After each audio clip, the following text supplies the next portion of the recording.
അസ്സലാമു അലൈക്കും വറഹ്മത്തുള്ളാ. ഡോക്ടർ മുഹമ്മദ് ഷിബിലിയാണ്. ഒരുപാട് പേരുടെ പ്രശ്നമാണ് ഇപ്പോൾ ഈ തുമ്മൽ അലർജി, ചുമ, ആസ്മ എന്നൊക്കെ പറയുന്നത്.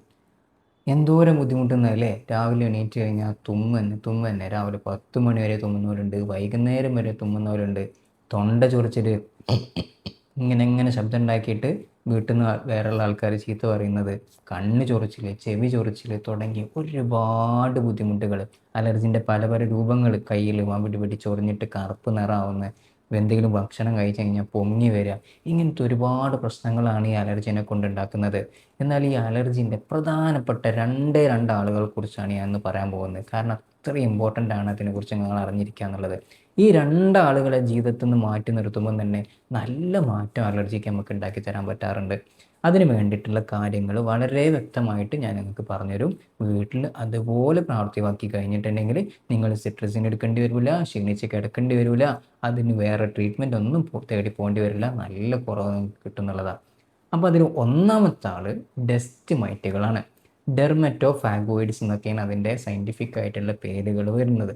ഈ സാധനം ജീവിക്കുന്നത് നമ്മളെ ചുറ്റിപ്പറ്റി തന്നെ. നമ്മൾ കിടക്കുന്ന ബെഡ്ഷീറ്റിൽ, കിടക്കയിൽ, തലേണയുടെ കവറ്, പുതപ്പ്, ഇങ്ങനത്തെ സ്ഥലങ്ങളിലാണ് ഇത് ജീവിക്കുന്നത്. ഇതിൻ്റെ ഭക്ഷണം നമ്മുടെ ശരീരത്തിൽ നിന്നും കൊഴിഞ്ഞു പോകുന്ന കോശങ്ങളാണ്. ഇതിനൊക്കെ തിന്നിങ്ങനെ ജീവിക്കുമ്പോൾ ഇത് സ്വന്തമായിട്ട് അലർജി ഉണ്ടാക്കുന്നില്ല.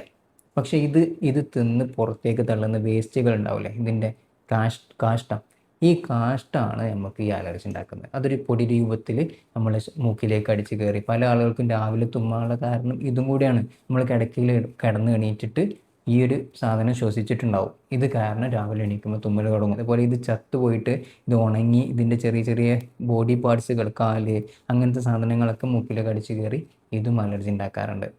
അപ്പോൾ ആദ്യം ഈ സാധനത്തിൻ്റെ ജീവിതത്തിൽ നിന്ന് ഒഴിവാക്കണം. അതിന് നിങ്ങൾ ചെയ്യേണ്ടത്, നിങ്ങൾ ആഴ്ചയിൽ ഒരു 3 പ്രാവശ്യം മിനിമം നമ്മൾ ഈ ബെഡ്ഷീറ്റും തലയണയും കിടക്കേണ്ട കവറും പുതപ്പും ഇതെല്ലാം ക്ലീൻ ചെയ്യണം, നന്നായിട്ട് അലക്കണം. അതിൽ 2 പ്രാവശ്യമെങ്കിലും നിങ്ങൾ നല്ല ചുടുവെള്ളത്തിലിട്ട് തിളക്കണം. എങ്കിലേ ചുടുവെള്ളത്തിലിട്ട് അലക്കിയാൽ മാത്രമേ ഇത് കംപ്ലീറ്റ് ആയിട്ട് നമുക്ക് ഇതിനെ കൊന്നിട്ട് ഒഴിവാക്കാൻ പറ്റുള്ളൂ. അതല്ലെങ്കിൽ വീണ്ടും അതിലത് ജീവിക്കും കേട്ടോ. അതാണ് ഒന്നാമത്തെ കാര്യം നിങ്ങൾ ശ്രദ്ധിക്കേണ്ടേ. ഇനി രണ്ടാമത്തെ ഒരാൾ ഫംഗസാണ്. ഫംഗസ് എന്ന് പറഞ്ഞാൽ പൂപ്പലായിട്ട് കാണപ്പെടും. പൂപ്പൽ നമുക്ക് മെയിനായിട്ട് ഉണ്ടാവുക അറ്റാച്ച്ഡ് ബാത്റൂം വീട്ടിലുള്ള ആളുകൾക്കാണ്.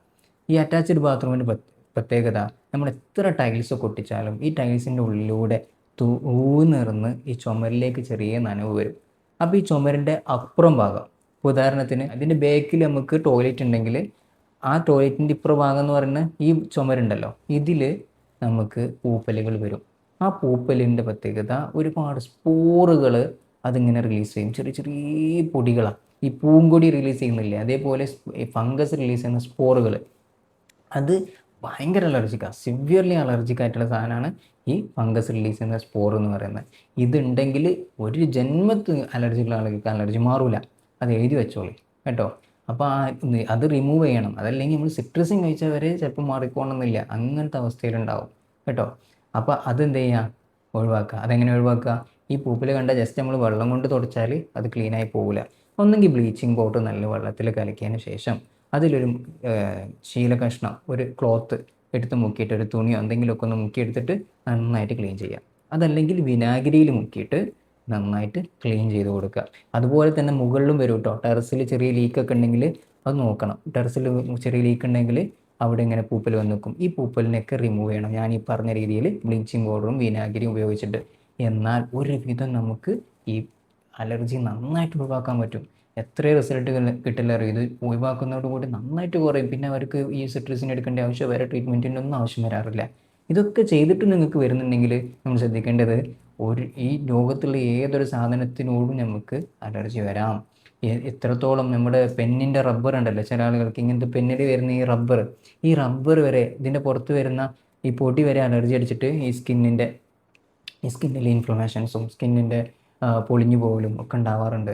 അപ്പം അങ്ങനെയൊക്കെ വരാം കേട്ടോ. അപ്പോൾ അലർജി എന്ത് സാധനത്തിനോടാണുള്ളത് അതുണ്ട് ജീവിതത്തിൽ മാറ്റുക എന്നുള്ളതാണ് സിമ്പിളായിട്ടുള്ള വഴി. ഇങ്ങനത്തെ ഒഴിവാക്കാൻ പറ്റുന്ന സാധനങ്ങളാണെങ്കിൽ, ഇനിയിപ്പോൾ ചിലപ്പോൾ വേറെയുള്ള സാധനത്തിൽ നമുക്ക് ഒഴിവാക്കാൻ പറ്റാത്തതുണ്ട്, അപ്പോൾ നമ്മൾ ട്രീറ്റ്മെൻറ്റ് എടുക്കുകയും വേണം കേട്ടോ. അപ്പോൾ ഇതിന് നല്ല ട്രീറ്റ്മെൻറ്റ് നമുക്ക് ഹോമിയോപ്പതിയിൽ തന്നെ അവൈലബിൾ ആണ്. എൻ്റെ അഭിപ്രായത്തിൽ ഏറ്റവും ബെസ്റ്റ് ട്രീറ്റ്മെൻറ്റ് ഇതിന് ഹോമിയോപ്പതിയിലാണുള്ളത് എന്നുള്ളതാണ്.